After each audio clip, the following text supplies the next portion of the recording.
Love this podcast? Support this show through the Acast supporter feature. It's up to you how much you give, and there's no regular commitment. Just click the link in the show description to support now. You're locked in. Look at what we have here, folks. To the only show that matters. The cream of the crop. Duke loves wrestling. And there is no one that does it better than your host. I have come here to chew bubblegum and kick ass. The Duke. And I'm all out of bubblegum.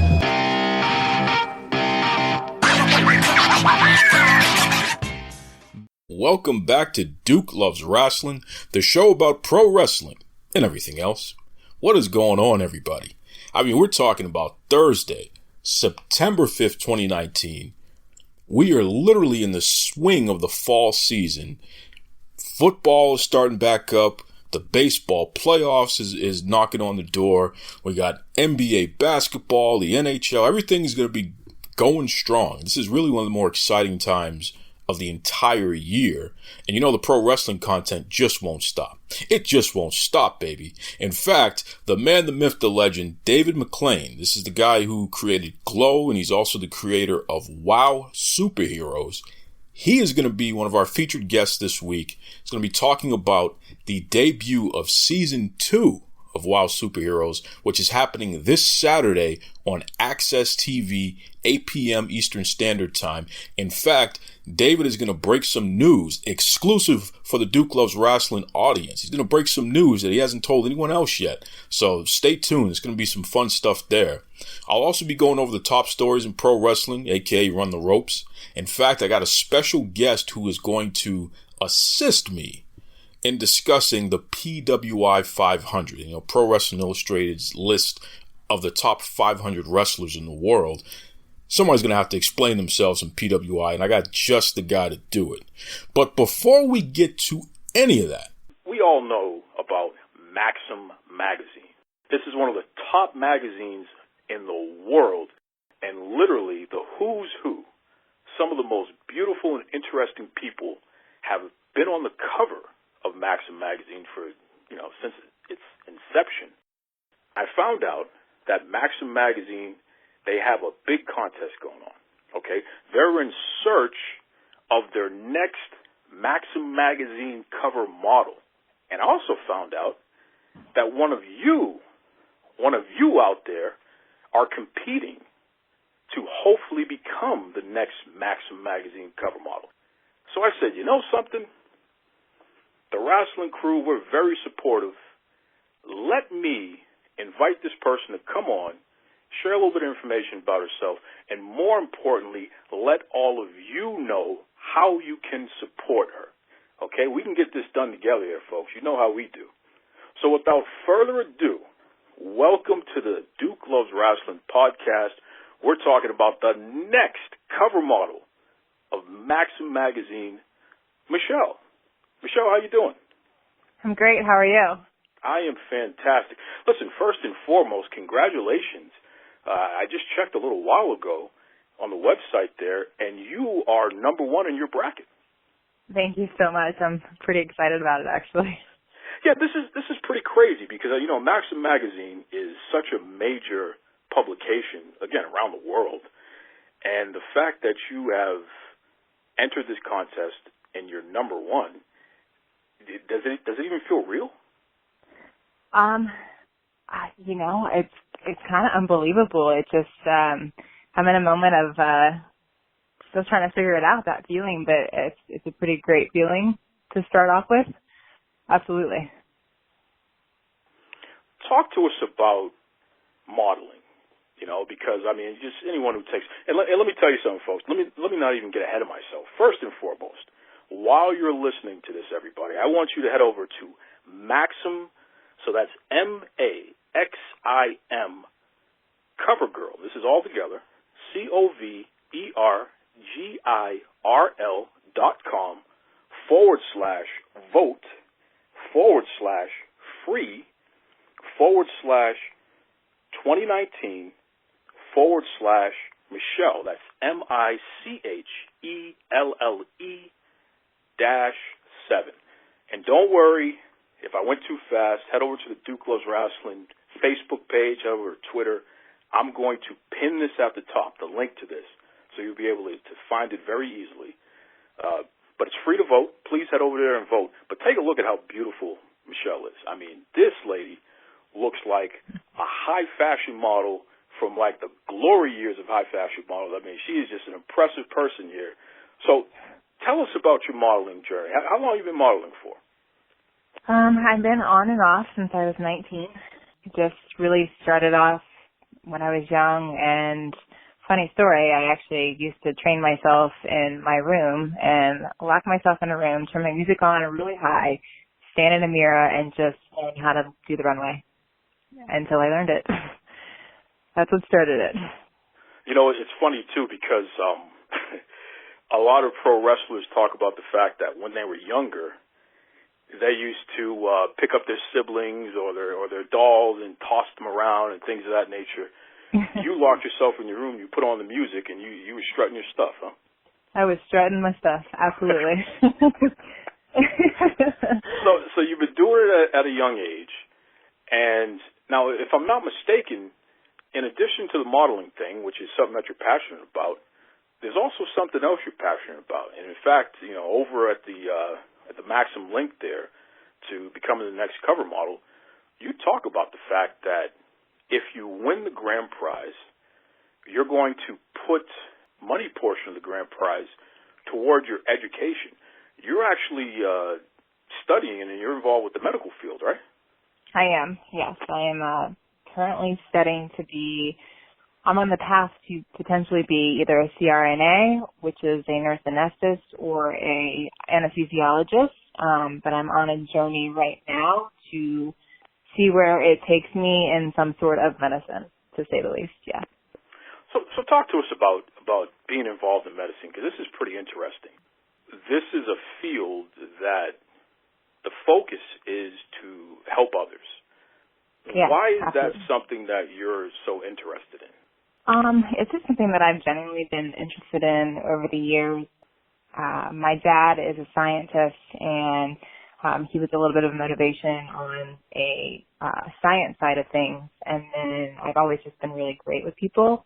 So I started when I graduated high school, did that for geriatrics and mental health for quite some time. And then I got into the modeling world, took a break, and decided to come back into it. And here I am, working in plastic surgery and studying medicine.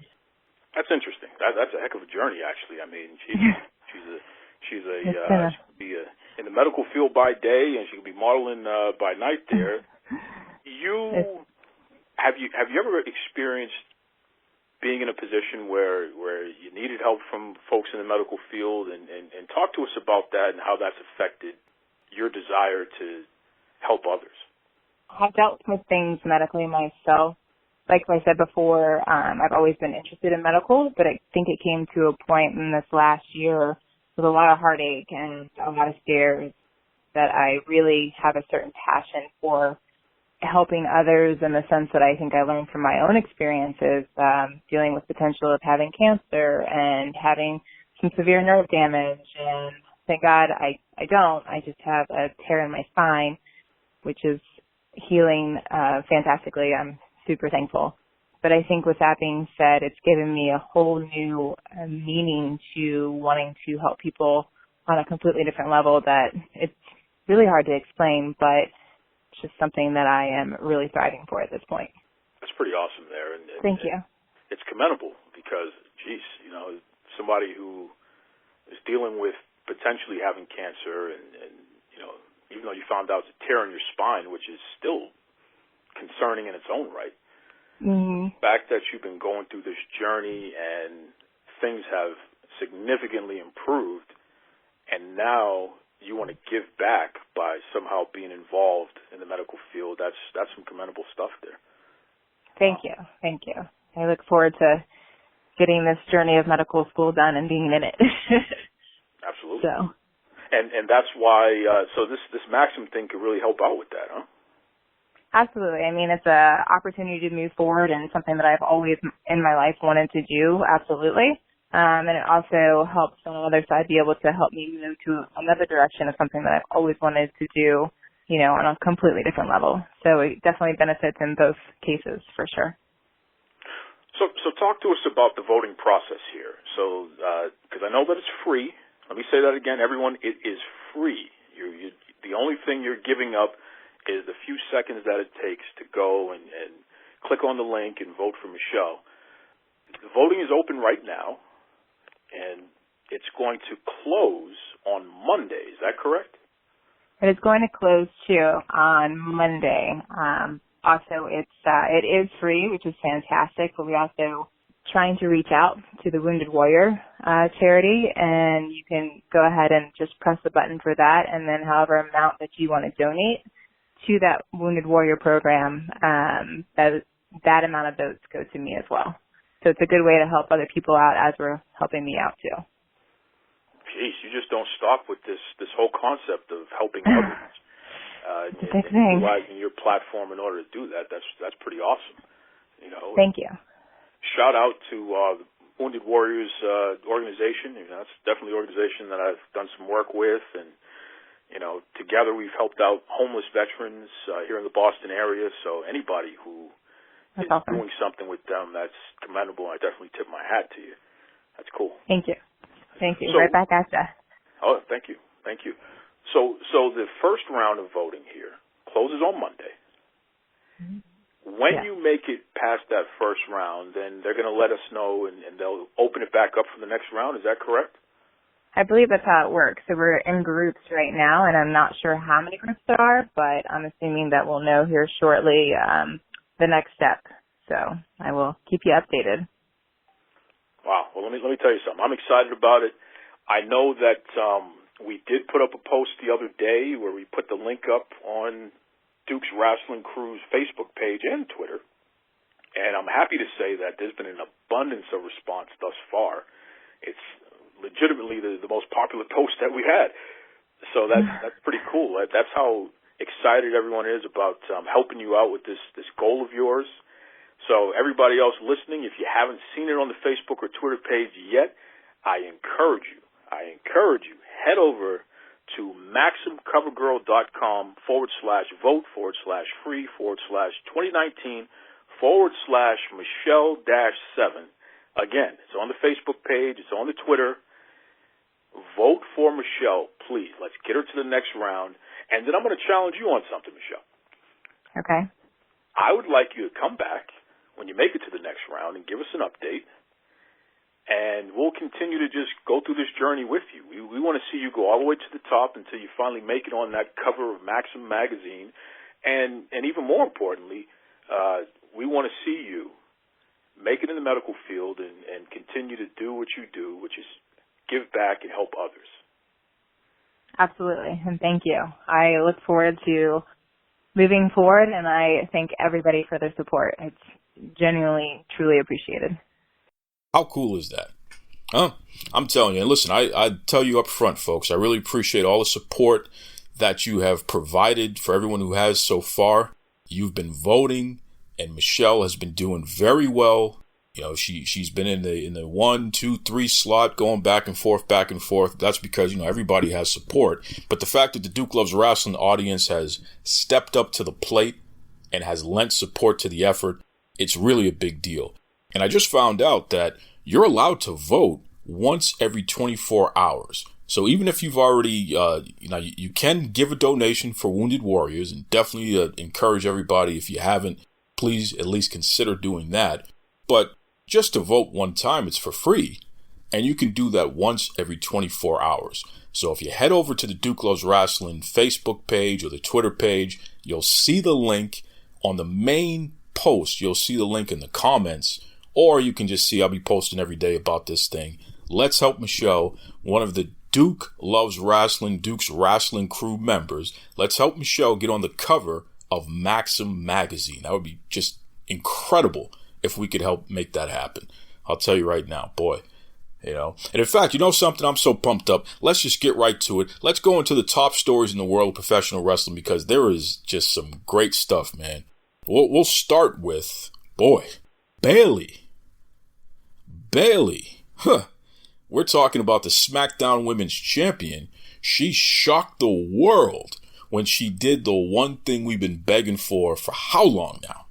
She turned on Becky Lynch. She picked up the chair, looked at Sasha Banks, and proceeded to give Becky Lynch the beatdown of a lifetime, Jack. That's the way it had to go down. I'm telling you, no more kissing babies, no more walking around with a goofy smile on your face. Now it's all about kicking butt, taking names, and that's what she did. And then she followed that up. So that happened on Raw. She followed that up by going to SmackDown and doing the same thing to Charlotte Flair. So this is what we're dealing with here, okay? Bayley and Sasha Banks, the baddest chicks on the planet. They're making it work out there. They're sick and tired of being taken for granted, and they're going out there and kicking butt. That's the way it should be. So to Bayley, I'm going to tell you right now, I owe you an apology. I called you an ungrateful turncoat before because you weren't supporting Sasha in the way that you should have been. You clearly have seen the light, Bayley, and now, you know something? I kind of like Bayley now, okay? I kind of like Bayley now. So you keep doing what you're doing. The next step is if you dye your hair blue like Sasha did, that's all you need to do. It'll be the end of the road for everybody else, Jack. That's the most destructive force in the history of pro wrestling. If these two ladies have the same hair and they're kicking the same butts, I don't know what's going to happen there, but I love it. Okay, so keep it up, Bayley. Keep it up. Next major story, top story in pro wrestling. Boy, Chris Jericho. Now, first and foremost, you see this guy, right? He won the AEW championship last weekend at All Out, the AEW pay-per-view that they had. It was their last pay-per-view before they debut on TNT in October.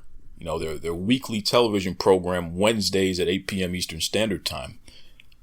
Jericho, somehow, some way, lost the AEW championship. And there was speculation that maybe somebody grabbed it at some point and disappeared with it.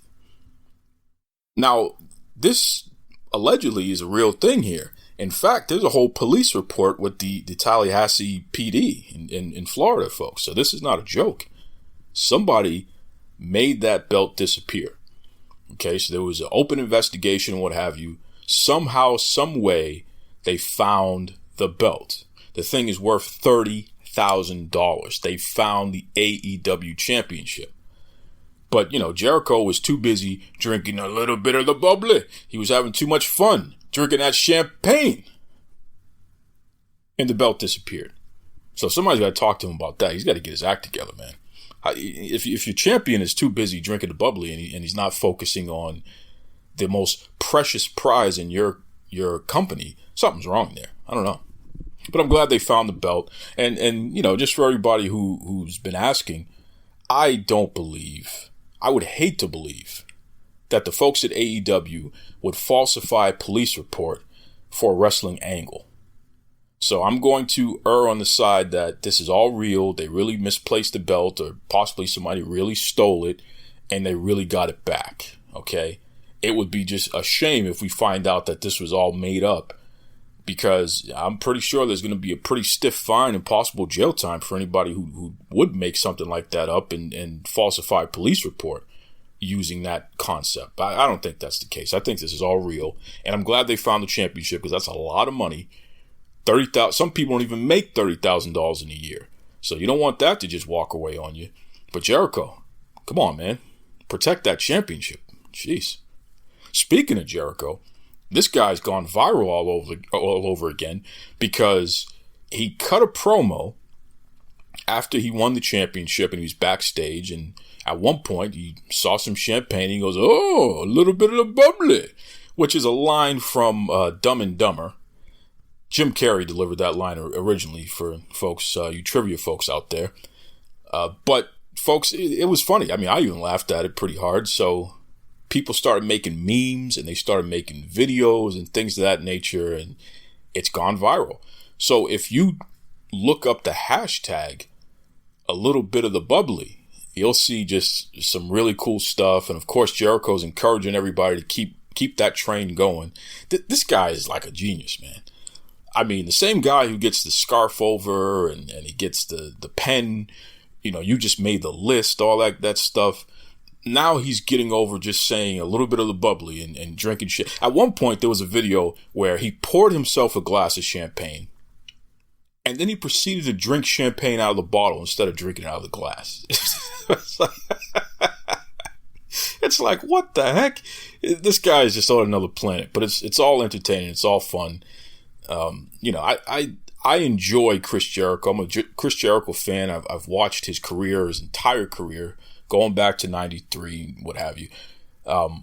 So, I don't have a problem with Jericho being the champion and helping AEW gain more visibility.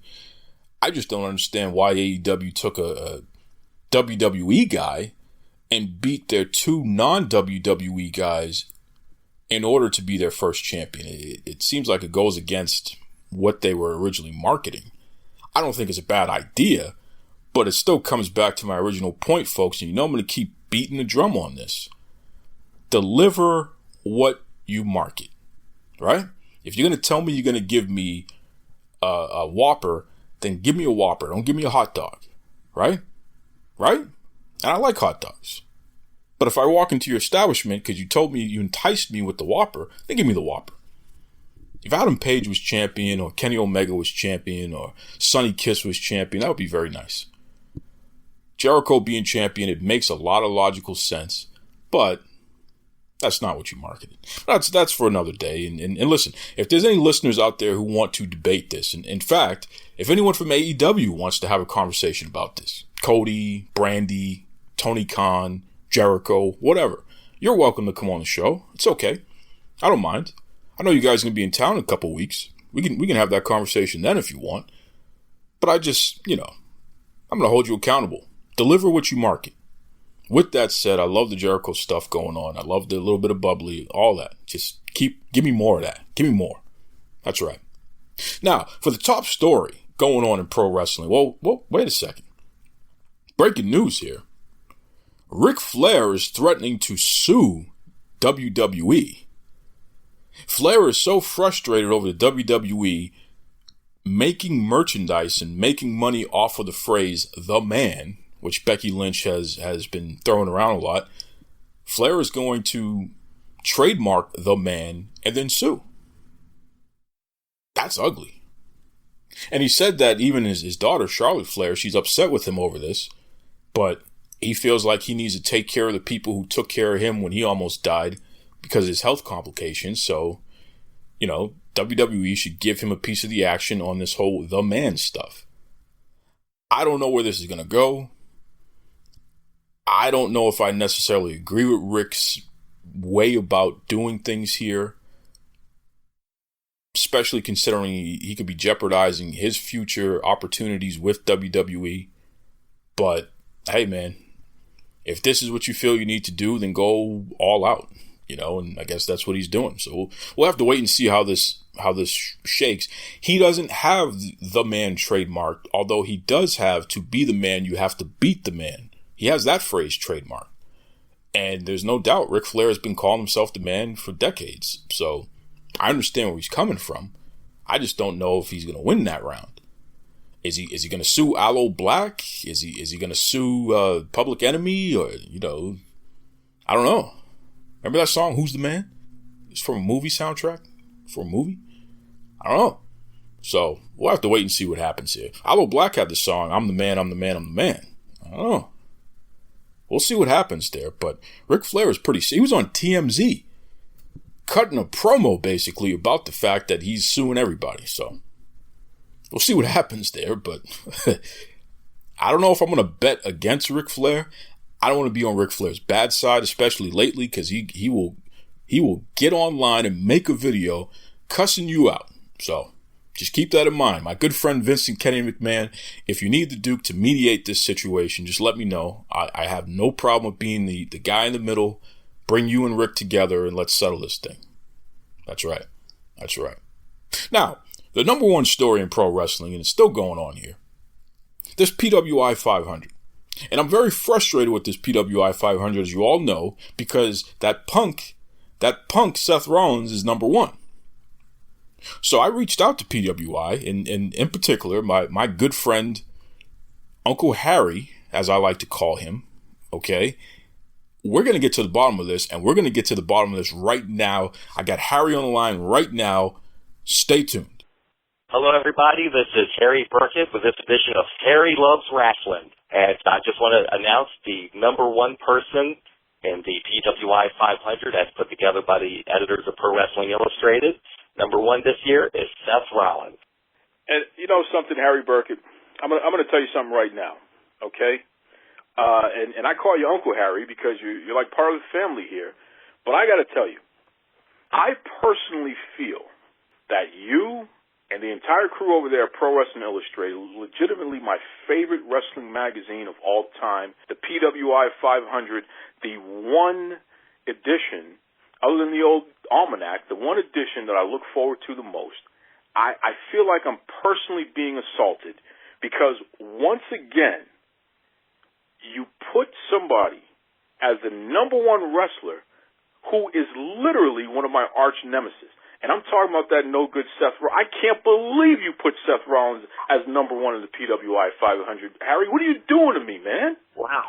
You must have a lot of arch nemesis, as they say. First, it was Roman Reigns. Boy, you didn't like that pick. You didn't even like the pick of Ronda Rousey about 10 months ago when she topped our women's 100. And now you don't like Seth. Boy, the WWE machine was behind him. Why shouldn't he be number one? And if I'm not mistaken, you threw a Kenny Omega at me one time, too. That really upset me. So well, also, I kind of think the uncle bit is a little bit of a crack about my age. So I don't know what that's about. Listen, man, I'm serious, though, Harry. You guys got to give me a break here. How the heck could you ever in your life rank Seth Rollins as number one out of an entire list of 500 of the top wrestlers on planet Earth? How the heck did Seth Rollins get number one? Well, I hate to be the turn the tables guy, but I do have to ask you because I'm curious. Who did you want to be number one? Well, I think that if you guys didn't have an agenda to legitimately make me upset like you pretty much do every year, it could have been Daniel Bryan. Or it could have been Kofi Kingston. I mean, either one of those two guys would have been perfect. They both had stellar years. They both were literally tearing it up out there, having some of the best matches of their career, and yet you pick a punk like Seth Rollins. Let alone another side note. What did you think of the controversy, what he had to say about Will Ospreay? I guess you didn't care for that either. Did it diminish him in your eyes? Well, you know, it's funny. That was one of the few moments where I actually agreed with Rollins. Surprise, surprise. Everybody else couldn't stand it, and I actually cheered him on for that. And listen, shout out to Will Ospreay. I've been saying that he's a flippy move mania guy going all the way back to his matches with Ricochet. And Ospreay's been a good sport and responded back to me, telling me to, take a hike or what have you, which is fine. But I truly believe that if you work for the number one wrestling organization in the world, you have the most dates, you're wrestling against the top competition, and oh, by the way, you're being compensated with the most money, then yeah, you are ranked higher than Flippy Move Mania, who's quite frankly doesn't measure up in any of those ways. Because, who the best wrestler is subjective, clearly, as PWI continues to prove here. So I don't think Ospreay has any argument if he wants to claim that he somehow is better than Rollins because his bank account doesn't say that. Right, and you make an interesting point because I covered that exact topic in the PWI 500 issue in my column, basically saying, these people who complain that we favor WWE, I would say that's absolutely true. But that's because it's reality for the reasons that you mentioned. Not only more dates, but you have to reach a certain level of experience and expertise just to be in WWE. And I made the comparison between Marty Scurll and Bobby Roode. Marty Scurll, he had a lot more momentum than Bobby Roode. He was a lot more talked about, had a bigger buzz. But Bobby Roode worked for the biggest company on the planet, WWE. And that has to be weighted in the decision. And that's part of the decision behind Seth Rollins. And I don't want to say, I don't want to paint him as a default choice because we can pretty much make that argument almost any year. So-and-so made number 1 because number 2 didn't cut it or number 3 didn't cut it. But Daniel Bryan, I'll speak to him. He was our number 2. He had an exciting run as WWE champion, but his big run didn't start until late December, and then it ended just a few months ago. Whereas Seth Rollins, even though he's not been Universal Champion for the entirety of the past year, I would say that the machine has been behind him, that he's been treated as their top star by the company. Now, whether he is genuinely perceived as a top star by the fans is a different matter. I guess time will tell. But it just seemed like he was the flagship of WWE this year. And Kofi Kingston, I would say, was mainly a victim of our evaluation period because his true ascendance didn't begin until February, at Elimination Chamber and then that great WrestleMania that he had. If the 500 evaluation period had started January 1st and we're just covering the last 6 months, he would probably be number 1. And then I guess AJ Styles number 3, same story as Bryan. His big momentum stopped in December pretty much. So I think that's why Seth made number 1. I think an interesting story in all this is that the top 4 placements were WWE wrestlers this year, unlike the last 2 years where New Japan wrestlers were ranked number 1. Well, and I think it's fair to admit that, New Japan Pro Wrestling has been rocked by the mass exodus. I mean, they've lost all of their top talent of the past, 5-10 years. And, they're in a position where they have to replenish. So it would have been, the Seth Rollins thing upsets me. It would have been bloody murder if you would have actually put somebody from New Japan Pro Wrestling in one of those top 4 spots because it just wouldn't have made any sense. It wouldn't be true. Right. Okada made it to number 5, but that's pretty much as far as we could take him. Absolutely. Because I can't think of any series of Okada matches that would have been higher than anyone in the top 4. And look, I'm a reasonable guy. If you would have put Seth Rollins at number 3, I wouldn't be as upset. I just don't buy that the Kofi Kingston run, as massive as it's been, because you got to remember, he was also tag team champion during that period too. And the New Day are consistently in one of the top merch sellers in the entire company. So Kofi has been, and he doesn't get injured either. I think Seth Rollins was injured at some period during your grading period there. True. It's, come on, you couldn't find a way. Harry, I just knew when we made this Seth Rollins choice, I just had this image of Denzel Washington smacking that coffee cup across the room. I just knew that this was going to be the case. And that's the first thing I did. I told you, I'm a little bit of a doubter when it comes to Seth Rollins. I just, my views only, I don't really think he's captivated the WWE universe, as they say. It doesn't feel organic to me, like Kofi Kingston. So it'll be interesting where we're sitting even 6 months from now. Because one nice thing about the 500 is our evaluation period ends at the end of June. Well, coming right up, we have the PWI Year in Review Awards. That'll be in our March issue, but that'll be coming out about 4 months from now. I wouldn't be surprised to see Kofi Kingston as Wrestler of the Year. Well, and that's a consolation prize. I mean, come on, Harry. We're talking about the PWI 500. We don't have real dirt sheets anymore. We don't have real newsletters anymore that you can hold on to and flip pages. The PWI 500 is legitimately the last thing that we have, and all of the wrestlers line up to talk about the fact that they were in the PWI 500. You see it all over the internet. Every year, somebody's talking about the fact that they're in the PWI 500 and their ranking and how proud they are and all these other good things.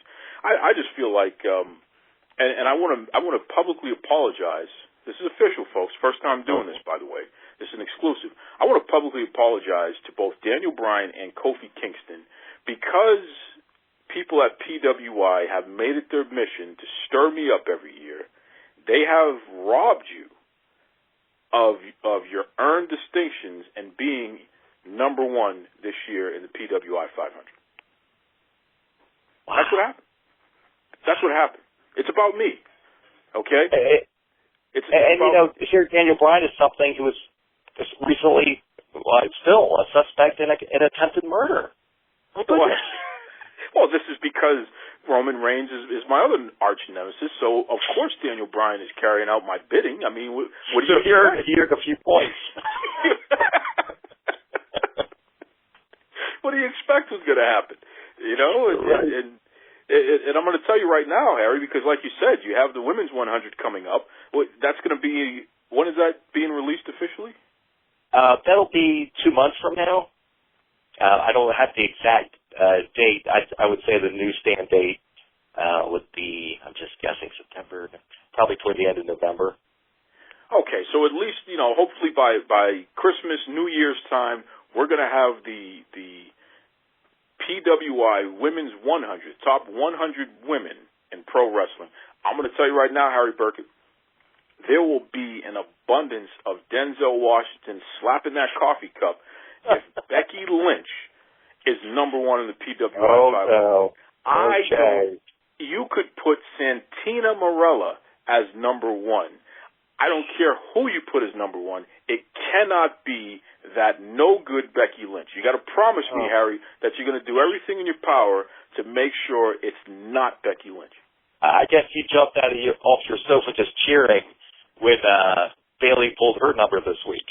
Oh my goodness! I was calling Bayley what she was, which is a no-good turncoat, because she wasn't sticking up for Sasha Banks enough.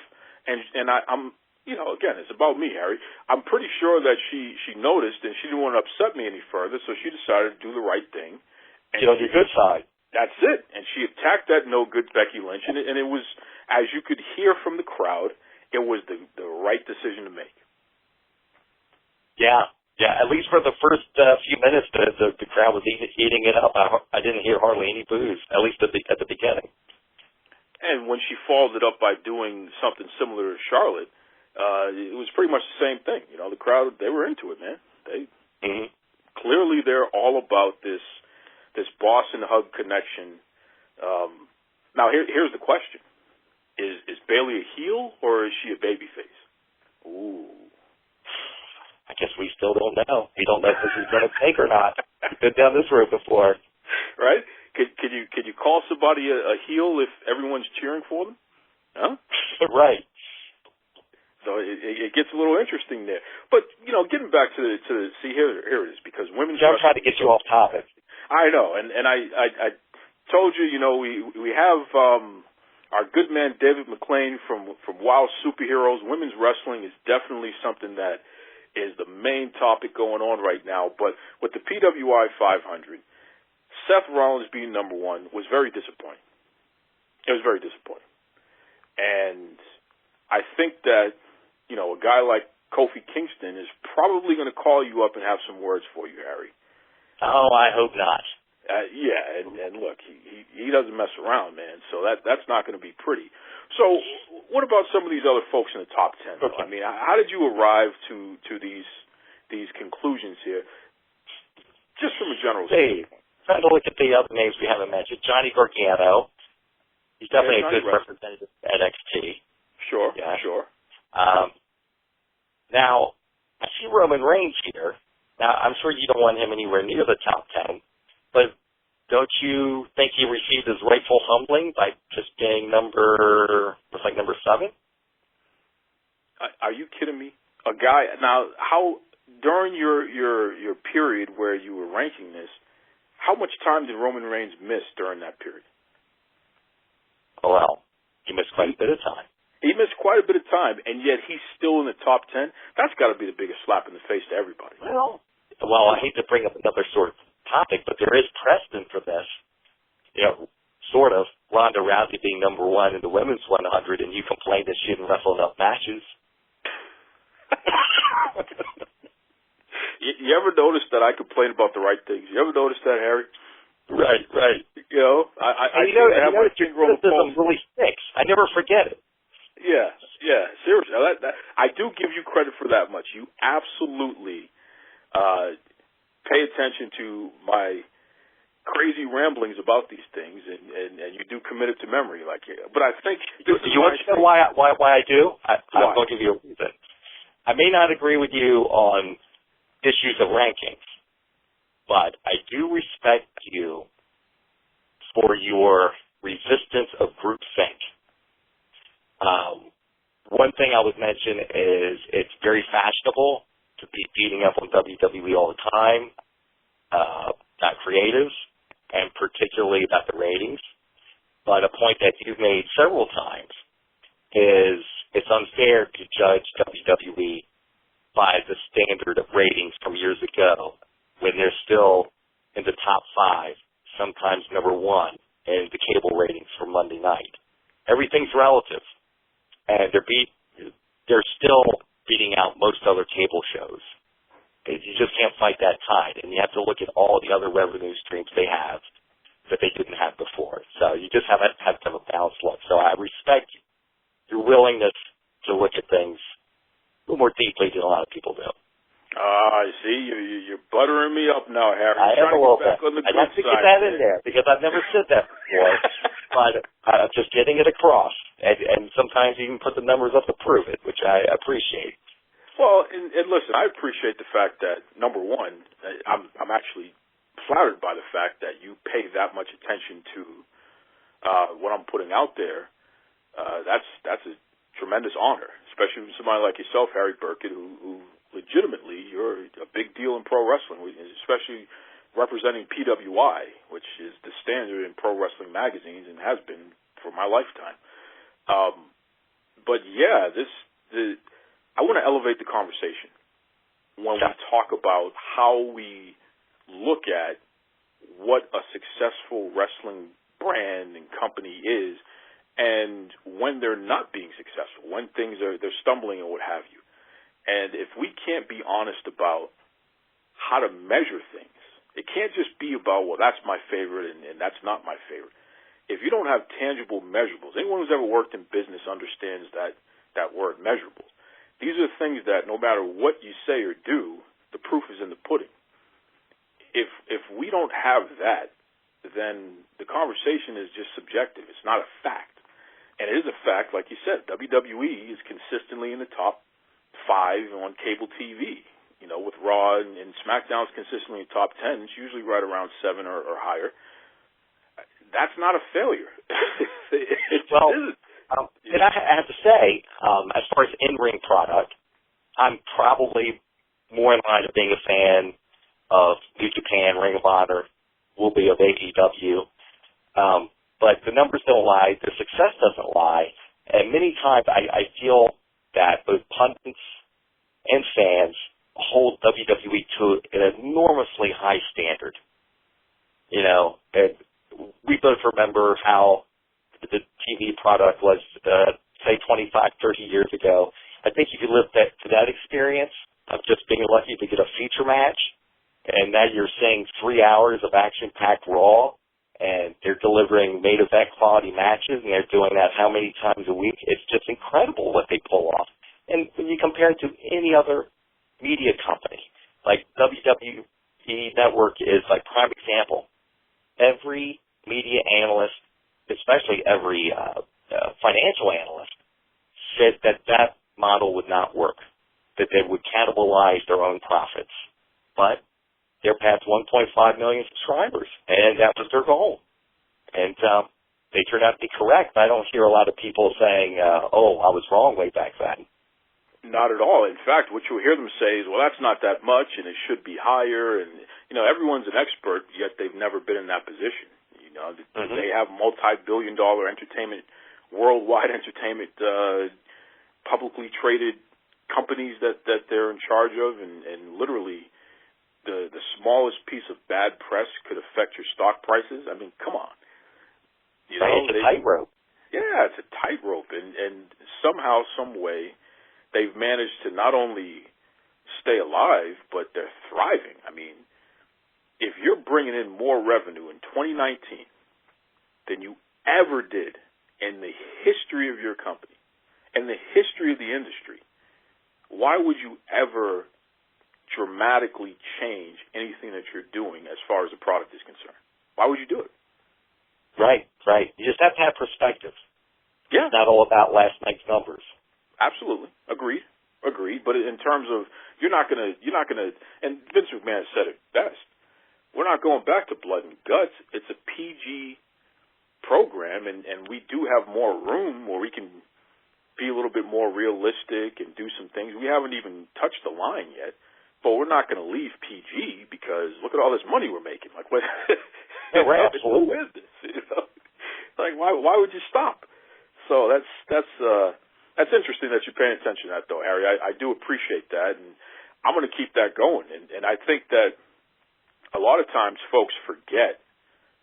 I've held the WWE accountable and continue to do so on a lot of issues, including the Roman Reigns being pushed down everybody's throat and the Ronda Rousey stuff and what have you. Yeah, I don't mind talking about that. But I'm also going to hold these other promotions accountable as well, like pointing out that New Japan they've lost a lot of talent and they don't deserve to be ranked as high as the big boys right now because they need to rebuild. Right. And Ring of Honor, too. Ring of Honor, too. I'm embarrassed by what Ring of Honor's, the way that things are going with them right now, because I feel like with Sinclair purchasing an additional 21, either 21 or 22 regional sports networks, Ring of Honor is pretty much going to be in every marketplace in the country. So in terms of visibility, until AEW airs, Ring of Honor is still the number 2 American pro wrestling company, that's going, just because of the nature of their footprint on television. Why aren't you investing into this company and delivering a product that is worthy of the distinction of being at the very least the number 2 promotion? I don't really get it. Right. Sometimes they actually give the impression that, we're just happy to lurk in the shadows. Yeah. Yeah. They're going for the gusto. And listen, I was at the very first show. That main event with Daniel Bryan, who was the American Dragon, and Christopher Daniels, and Low Key, like that was awesome. I was there. Yes. The Founding Fathers, yes. Yeah, man. So it just hurts me to see that they're not realizing their potential in 2019, which is legitimately probably the biggest time in the history of pro wrestling. True. Yes. And you would think they'd be riding the wave a little better. It's crazy. We're talking to Harry Burkett of Pro Wrestling Illustrated. Now, Harry, I got to bring something up. Mm-hmm. It's something that I noticed on Twitter, and it actually has bled over to Facebook as well. It's a really interesting discussion. There is a group, and they have the Twitter handle. It's at Black Rexcellence. So it's at BLKWRECELLENCE.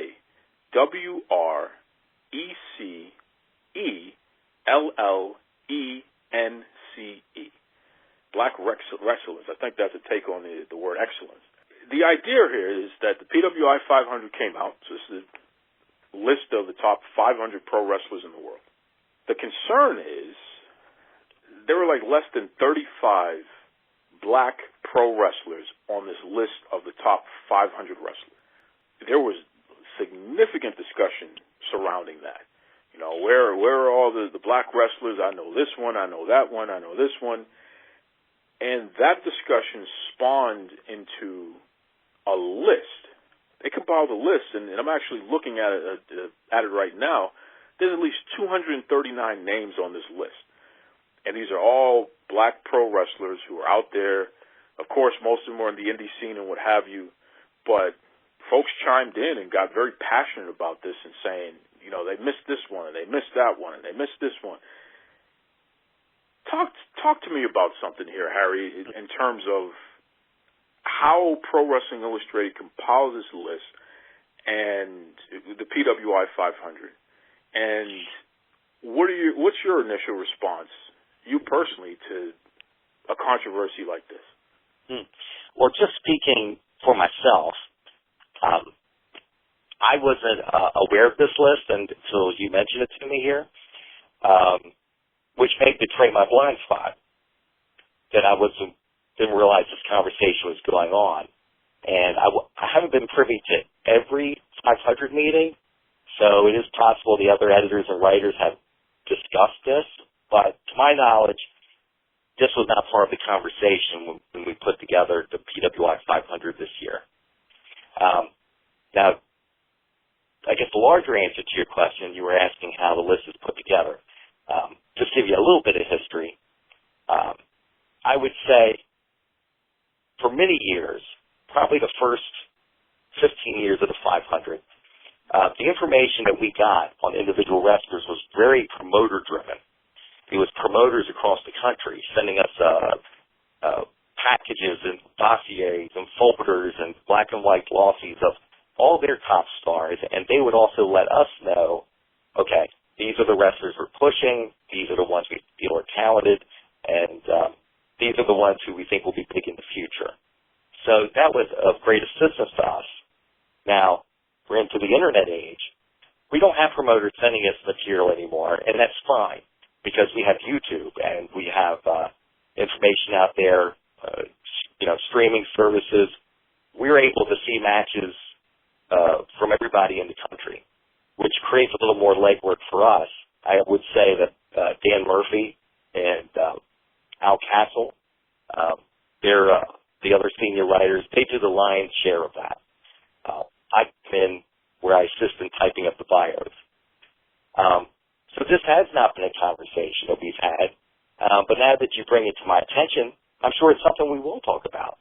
And we'll be happy to look at this list, and if there's a reason we've been missing these wrestlers or overlooking them, we'll try to rectify that. Because what people have to understand, even though, Duke, you kind of portray us as having an agenda, a pro-Seth Rollins agenda, etc., when we have these conversations, we're mainly in fear of getting it wrong. We're very cautious. It's like, we don't want to make this mistake or this mistake. And now in the days after the list has been posted, every criticism that we get, somebody on staff, one of the freelancers, is following up to say, did we make a mistake here? So our goal is to make the list better each year. So the more input that we get on about this list, the better next year's list will be. And the 500, the whole point really is to create a conversation. We try not to be controversial, that's just inherent in that. But if someone compiled a list of 170 wrestlers at least who at least deserve consideration, we're going to take a look at that list. That's a great response there. So what you're saying is you're encouraging the wrestling community as a whole to send information and call out the wrestlers who they want to see on the list and more wrestlers on your radar. Right. And I have to say, if this is indeed a place where we've had a blind spot, we've had those before. We had a blind spot where we never had a Japanese wrestler number one. When going back in history, maybe Dean Malenko should have been number one in 1997. Maybe it should have been Misawa. Things like that we look back on. And another topic is always, or it used to be back in the day, regions of the country that were overlooked. We would hear, half the 500 is from the Northeast or the Carolinas. Well, what about the West Coast? Or, so as times change, we kind of have to evolve our strategy so we include everybody. Well said. Well said. And listen, this could have gone, a totally different way. You could have said, well, that's what we do, and who cares? People upset, what have you. This is the reason why I have as much respect and admiration for somebody like yourself, Harry, just because you get it and you understand that this isn't about you. This is about the community itself, the entire wrestling community, And if you're going to compile a list of the top performers and what have you there, you're never going to get it 100% right 100% of the time. It's never going to be perfect. It's never going to satisfy everybody. But that's the whole point of evolution. That's the whole point of having these discussions and people bringing these things to the surface. I'll tell you right now, the very first PWI 500 does not look like today's PWI 500. Well, of course, that starts with number 500, where you recall that was always a joke wrestler, Garbage Man or Zeus or, now you're lucky to be number 500. Of course. And one thing I do want to point out, I think most people recognize this. We've never pulled a Vince Russo swerve with a number one or even, Wrestler of the Year just to create controversy. Because we understand that our strength is credibility. So that's why we desperately try to get it right. Folks, that was part 1 of my conversation with Harry Burkett of Pro Wrestling Illustrated. Just, Harry's just a wealth of knowledge and real fun to talk to. He is legitimately a wrestling nerd like I am. So, even offline, when me and Harry get on the phone with each other, we're going to be on the phone for hours, just swapping stories and talking and having a good time, what have you. But there's a part 2 to that conversation where we get into more general wrestling discussion. You'll have to wait until next week to hear it. But, this stuff with the Black Rexcellence folks there and everybody in the community who were very serious about the fact that there really weren't many black wrestlers in the PWI 500 this year. And I feel Harry's response to that was pretty solid. Let's take a look at this and let's come together and work on this thing and solve these issues. Like Harry said, it's not the first time they've had blind spots. Not having a Japanese wrestler is number 1 ever, which is just insane when you really think about it. And they've corrected that issue in the past. So, hey, when folks are reasonable enough and willing to admit, something, you have a point there. Maybe we messed up on that. Let's take a look at it and let's figure out how to solve that problem. Will you work with me? Will you help me solve this problem? When folks come with that kind of energy, everybody wins. Everybody wins. So I can't wait to see what comes out of this. Now I'm anticipating next year's PWI 500 like I do every year anyway, but now I think next year's PWI 500 could be the best ever. We may see the most diverse PWI 500 in history in 2020. So take a look at this year's list, folks, but stay tuned. It's only going to get better. That's right. Okay, listen, we're going to take a quick break because up next, we got him. The man in charge of WOW Superheroes, David McLane. This is Rudy Boy Gonzalez of the Texas Wrestling Academy, and you're listening to Duke Loves Wrestling.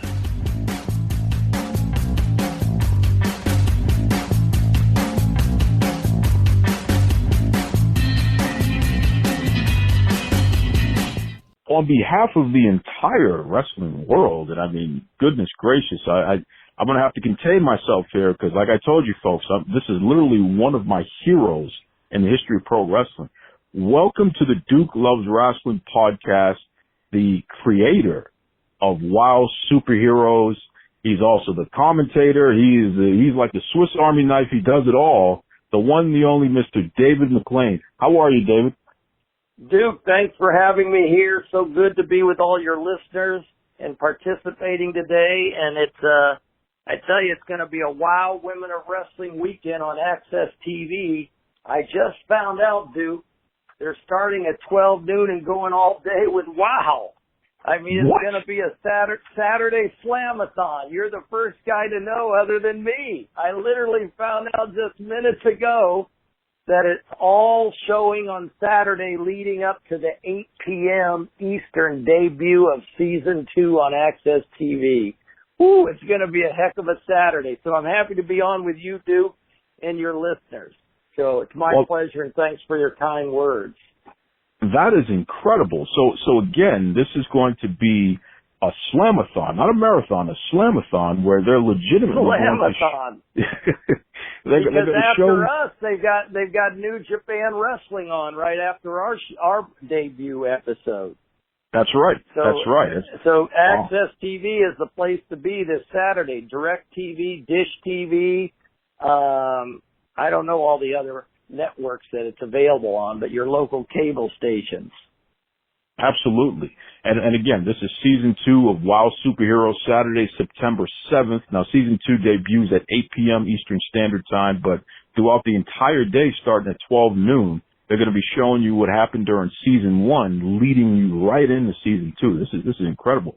But let's talk about this for a second here, David, because when we ended season 1, the WoW Superheroes champion, Tessa Blanchard, she's standing in the middle of the ring, and you have the Beast and Havoc and Jungle Girl. There was just a lot of commotion going on.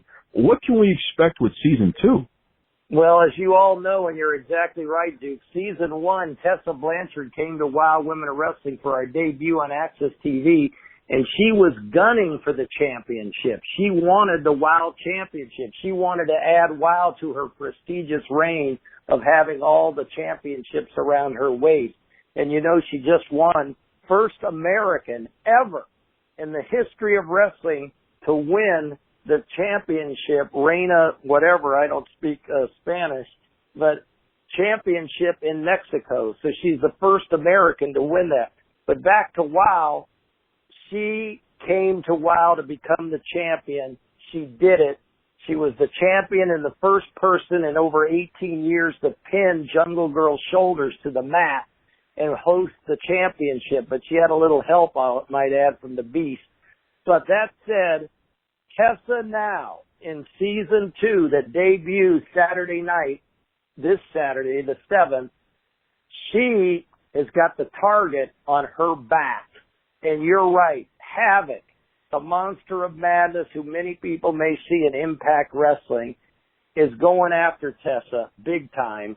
The Beast is, and so is Jungle Girl, because she wants that prestige back that she held so dearly for years. So that's the kickoff for the season. That's what you'll see in the very beginning of the season.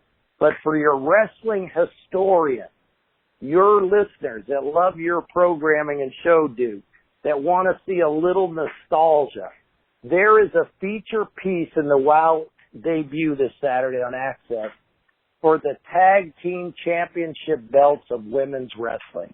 And they go all the way back to the 1950s with Mae Young, right up to the current times of Leilani Kai, to the Jumping Bomb Angels, to even WoW's Caged Heat.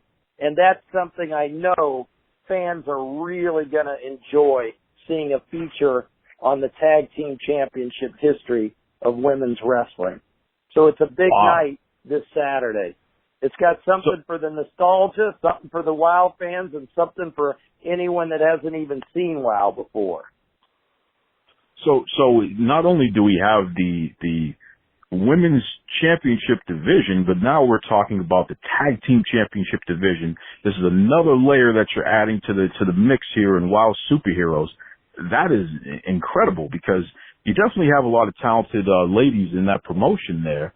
I know I think of somebody like a Jessie Jones, who's going to make wrestling great again, or, you know, so some of the other folks there. It's an incredible program, David.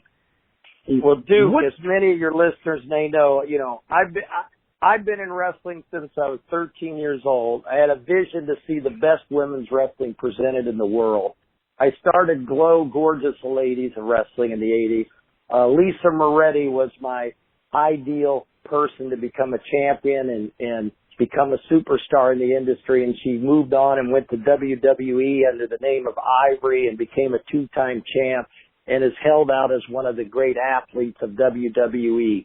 And subsequently, my vision was never materialized. It never materialized from numerous business hurdles to numerous lakes that were too deep to swim in. And I just had to keep pushing forward. I'm so fortunate today to have the business partner of Jeannie Buss, the owner of the Los Angeles Lakers, who is my partner and shares my vision. We are so lucky to have Mark Cuban, the owner of the Dallas Mavericks and the owner of Access TV, engage with us. His president, Andrew Simon, down to his PR team of Sean and Cindy. We've got a team that is totally behind and dedicated to presenting the world's only dedicated 1-hour wrestling television program, period. And everyone is focused on giving the fans, your listeners, you, myself, the best in women's wrestling. And some people have noted this, and I believe it, and I agree with them. And I say this with being the most humble person, saying it with appreciation and being humble. Wow, Women of Wrestling, when you see it debut on Access TV this Saturday through its entire run this season, WOW is the best wrestling on TV, period. I didn't say women's wrestling, I said wrestling. WOW is the best wrestling television show out there. And I think the fans are going to love it. There's something for everyone in it. And you're right. Going back to what you said, Duke, we really have dedicated ourselves to presenting the best wrestling with the best wrestlers. And we're so fortunate that we have a blend of the best independent wrestlers as well as, I'm just going to use the phrase, homegrown WOW stars like the Beast. Not since China has wrestling seen a phenom like the Beast. The Beast is a specimen. Wouldn't you agree, Duke? Absolutely. Absolutely. I mean, she is a specimen. You see it when Andre the Giant walked in. You see it when Hulk Hogan even walked in AWA days or was down there with Jerry Lawler. He was a specimen. When Joni Lawler walked in, she was something unique, a specimen. When you see the Beast walk in and that camera follows her down the path to the WOW signature purple ring, you know you're watching something special. And she will be in that ring this coming weekend going from Tessa Blanchard. That's her goal.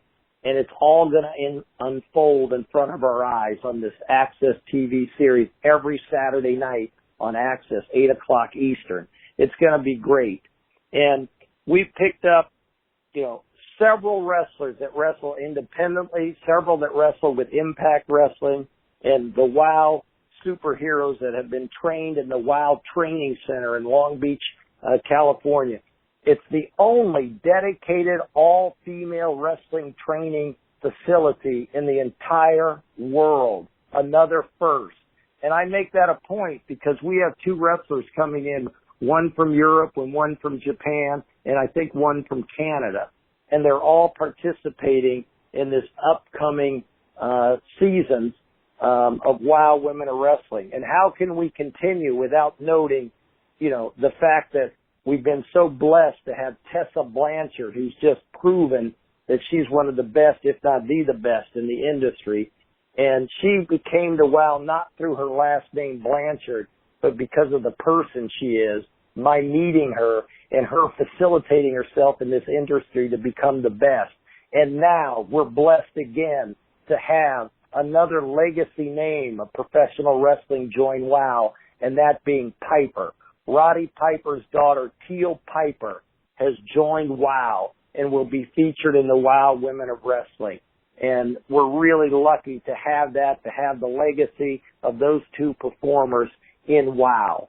So, again, Duke, it's Saturday night, it's 8 o'clock, it's Access TV, but I'm looking forward to Slamathon starting at noon. That is going to be special for me. We get to watch WOW all day long, right up to the climax of the beginning of the new season. Wow, we're talking to David McLane.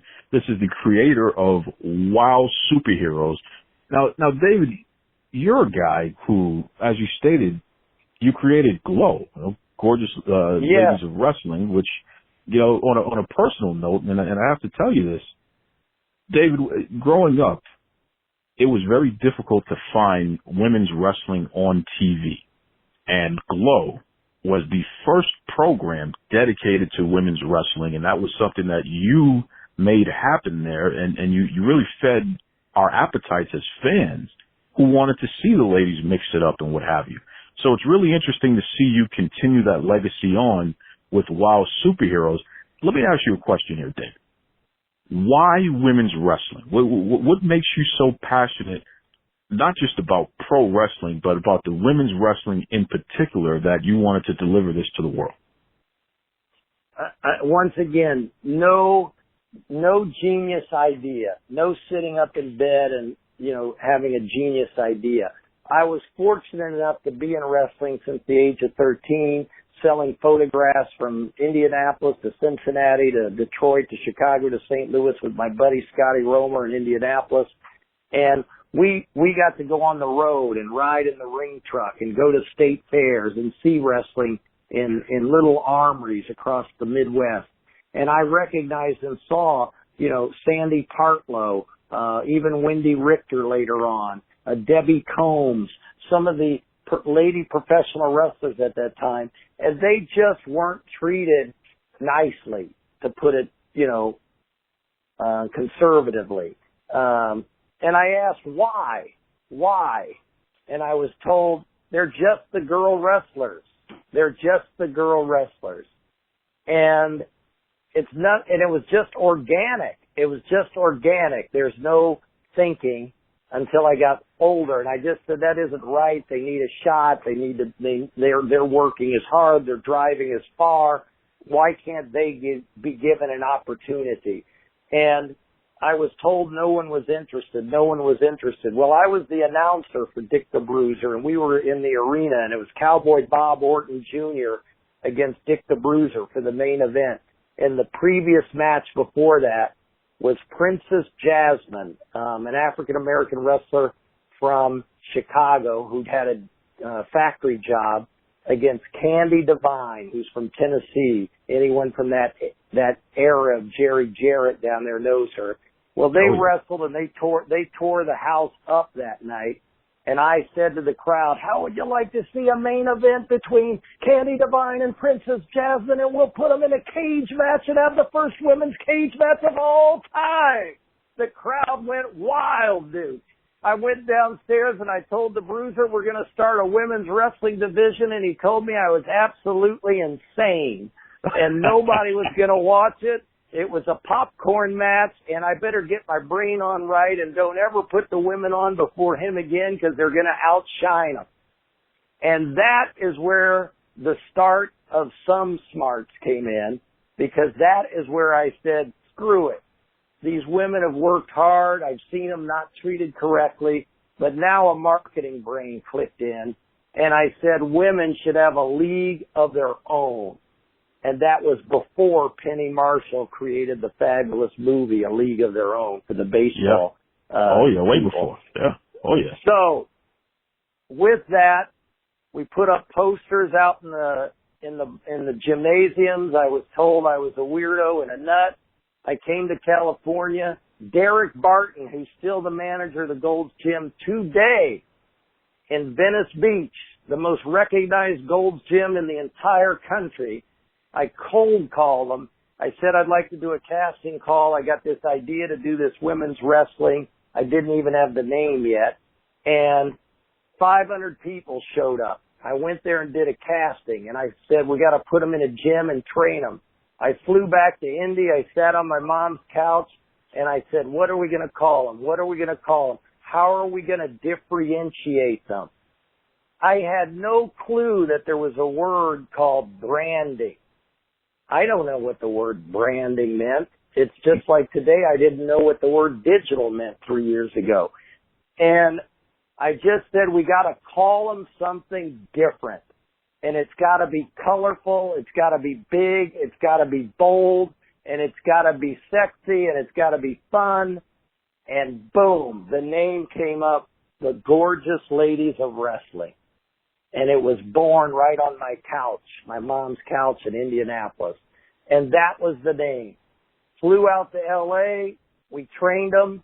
Not much time to train them. Everyone says the wrestling stunk in Glow. It did stink because there was no time. we were dictated by the television schedule, and we had to get a pilot done to get it to the TV convention in order to make it happen and see if we could sell this idea and this dream. And I was running out of money fast because the cash was just flying through like water through a faucet. And I had zero clue what it was going to take.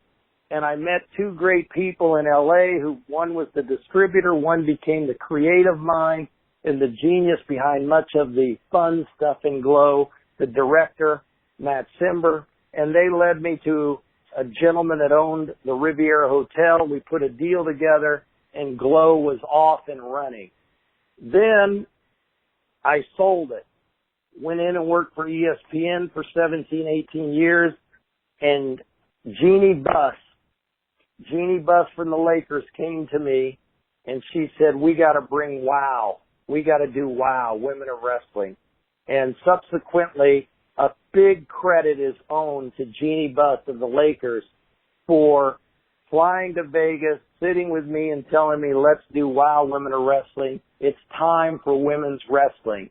And I finally found the right partner that shared the vision and the dedication to make women's wrestling happen and succeed. And we all owe a gratitude to her.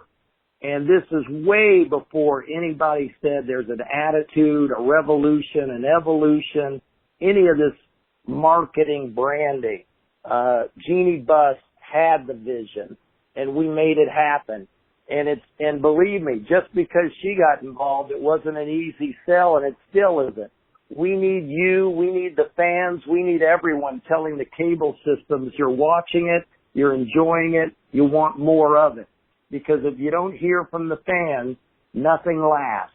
You and I can love Mission Impossible, but if we don't keep buying tickets to see it, there won't be another Mission Impossible. So that's why I appreciate you so much, Duke. I know you've had some of the WOW superheroes on, and to have me on today, we're just fortunate that you're helping to get the word out and helping to make WOW Women of Wrestling successful. Now that's one note I want to make. The programming in the league is WOW Women of Wrestling with a capital O. And the wrestlers in it are the WOW superheroes. So I've learned, now that we started Glow in the 80s, what branding is and the importance of it is. So all of the social media platforms are under @WOW Superheroes. So it's very easy for your fans to join the WOW world and follow all the wrestlers. Absolutely. And I want to say, David, I really appreciate, and my listeners responded so well during season 1, the fact that the superheroes, these ladies were live tweeting and going on social media while the show was on, and they were at different locations. Maybe they were at a party or a restaurant or something. And as the show was going on, they were interacting with the fans at the same time. I just thought that was brilliant. Absolutely brilliant. Well, Is that going to continue? Are we going to continue to see that? Yes.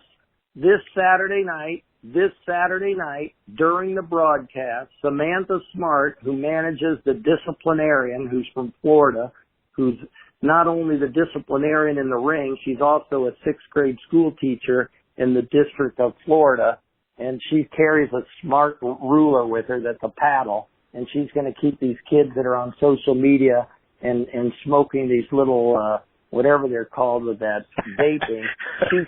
She's going to keep these kids on the straight and narrow, the old school way with the paddle, and the parents are so appreciative. I know Samantha Smart will be on, and I believe the disciplinarian, and I know that Teal Piper will be on, adding commentary this Saturday night to the WOW Spectacular. So wow. Teal Piper, Rowdy Roddy Piper's daughter, will be engaged in WOW Women of Wrestling this Saturday night, and Samantha Smart will, and I believe the disciplinarian. If it's not the disciplinarian, I know it's another WOW superheroes. They will be tweeting and socialing with the fans during the programming, which is very unique. And we're so happy that Access TV helps us do that and, really engage with the fans. Absolutely. And let me just say this, David. That's Samantha Smart. She said that she's intellectually superior, but I know that she cost a disciplinarian a match last season. So I'm just putting it out there. I think we better check her credentials there, David. I'm just going to put that out there. I don't know. Well, her credentials are sterling. I hired Samantha Smart to work for me. I had no clue she was from Indianapolis, zero. She met Selena Majors, the trainer, and Selena told me, hey, this girl's awful smart. You should hire her. And we laughed at Samantha Smart, and she started working the front office with me. And after a month or two of organizing us, she said to me, hey, you guys don't have a Bobby Heenan. You guys don't have a Jimmy Hart. You guys don't have someone that's really intellectual and someone that's helping the wrestlers. And I said, yeah. And she says, well, I'm going to do it. And my first person I'm going to do is one that sent her information in to join WOW that I may have overlooked, and it was the disciplinarian. So Samantha Smart left me and has gone over and now is engaged in the programming, and here I am without an assistant. So she left me. And I'm not that smart. That's a heck of a story there. And not only has she left you, she's taken off running, brother. She is taken off running, and I've had to bring in Mela Maria from Colombia to come in and be my new assistant. So who knows what's going to happen over the next few months. So it's going to be interesting. It's all happening this Saturday. It's going to be fun. Now, Malaya Santa Maria won't be in the ring, so don't be looking for anyone from Colombia in the ring on Saturday night. But we don't know what the future holds. Wow. Once again, folks, this Saturday night, WOW Superheroes on Access TV. Season 2 starts at 8 p.m. Eastern Standard Time, but starting at 12 noon on Saturday, they're going to have the Slamathon. So you're going to be able to catch up on all the things that happened Season 1, and it leads you right into Season 2. I can't wait. Listen, David, once again, on behalf of the entire fan base, we appreciate all that you've done throughout the years, going all the way back to the 80s, and the fact that your passion for pro wrestling continues to burn, and quite frankly, with this WOW Superheroes, you really are doing your best work, which is just incredible to say that because you've been at it for so long. The fact that here we are, 30-something years later, and your best work is being put out now, which means that we haven't even seen your absolute best work yet. There's still more to come. Well, you're too nice to say that, but you're absolutely correct in saying it. And I just reemphasize, it's because of a team. I had a vision before, and, just like the Bruiser told me I was nuts, it was a one-man person banging on a drum and so many hurdles to overcome. And it's so nice to be joined now with a band and an army and a world of the universe like Jeannie Buss, Mr. Cuban, Andrew Simon, the president and CEO of Access Fight. I mean, this is now the best work, as you said, Duke, because it's a team. It's also the best work because of your listeners and your fans. Social media gives us an instant expression of their thoughts, their interests, their desires, who they love to see, what's happening, and we listen to them and we engage with them. So it's a new time, it's a new opportunity, and I'm just blessed to be doing it this long. And I really want to appreciate everyone that has said, WOW is the best wrestling on TV. I really appreciate that. And I really agree with everyone that said it. WOW is the best wrestling on TV. And they're going to see it on Access TV. It's a culmination of a 30-year-old dream. It's a culmination of the best talent in the industry. It's a culmination of the newest talent in the industry, like Tessa Blanchard and the Beast, the Lioness. And there are 3 wrestlers that are superheroes that are going to be on the program this Saturday night, Duke. and they are called the Psycho Sisters. Oh, boy. And they are Mesmeriah, Razor, and Fury. And let me tell you, I've never seen a trio of more colorful personalities than the Psycho Sisters. And when they get into the ring, I thought they were going to be booed out of the stadium. Booed. Get the hell out of here. And when they grabbed the microphone and they said, "Who wants to get Psycho?" The crowd went wild, dude. They loved the Psycho Sisters. ProWrestlingTees.com. ProWrestlingTees.com.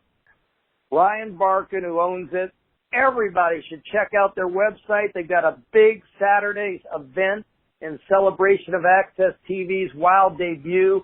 ProWrestlingTees.com has all the WOW superhero t-shirts available. So check them out. Go to WOWE.com. Click in on the merchandise. It'll take you to ProWrestlingTees.com, and you can pick up your best shirts. You're getting a WOW cap. If they're a fan of Jesse Jones, get your Make Wrestling Great Again and have a big party. The announcement of WOW on Access TV. It's just going to be a terrific WOW day this Saturday. Jeannie Buss and I are going to have a party in Beverly Hills starting at 3 or 4 in the afternoon for some special friends that have made this possible. And we're going to have a WOW day. And I hope all your listeners on Saturday have a WOW day too. A lot of energy, a lot of positivity coming out of David McLane, WOW Superheroes. And listen, I'm going to be checking it out Saturday, Access TV, 8 p.m. Eastern Standard Time. I was so happy and so pleased with the fact that David broke the news that there's going to be a slamathon, not just a marathon, but a slamathon. So anyone who missed anything during season 1, starting at 12 p.m. Eastern Standard Time Saturday, you just glue yourself to that TV and you can get ready. It's almost like a WrestleMania day where you get as much wrestling as you want. And here's the best part. After WOW Superheroes Season 2, after that debut, New Japan Pro Wrestling show is on. So Access TV is just continuing to show the world that they are investing in solid pro wrestling content. And I'm so appreciative of that. And shout out to everybody at Access TV, Joanna and Aaron and Mark Cuban and all the folks over there at Access TV. Thank you very much for delivering quality programming, especially your MMA content and your pro wrestling content. It's fantastic. Really appreciate it. Thank you. Folks, next week we got some more great guests, and I'm telling you, I've said it for a number of years now that I'm very serious and dedicated to delivering more women's wrestlers, more women's wrestling guests, and more women just in general here on the show. Let me give you a little peek behind the curtain. Our listenership, you folks out there in Duke's Wrestling Crew, about 40% female, which is just fantastic. And it's an unusual stat for a pro wrestling related show. I don't know too many that can say that. So it's pretty awesome, and look, I would like to think the reason for that has to do with the fact that I respect all of my listeners out there, and there's a lot of entertaining content, but it's a pretty intelligent way of delivering the content to you. I'm not treating you like you're a fool, and at the same time, we've always been welcoming, and we want women's voices to be involved in this because we're all in this thing together. So yeah, I've already let David McLane and the crew know over at WOW, I want to talk to everybody. Why not? And I'm happy to announce that, Teal Piper will in fact be our guest next week. So that's going to be pretty cool. And we got some other exciting guests coming up as well. Also, don't forget RVD, Rob Van Dam, is coming up. There's a lot of cool things going on with this podcast. And again, I would never have been able to do this without your support out there. Some great people out there who have been with us since day one. You continue to support us, and that's why we continue to thrive. And this train ain't stopping anytime soon, baby. We just keep rolling. That's right. So, until next week, be kind to yourselves. Be kind to others. Take it away, Tony Schiavone. Mr. Tony Schiavone, and we're desperately out of time on Duke Loves Wrestling.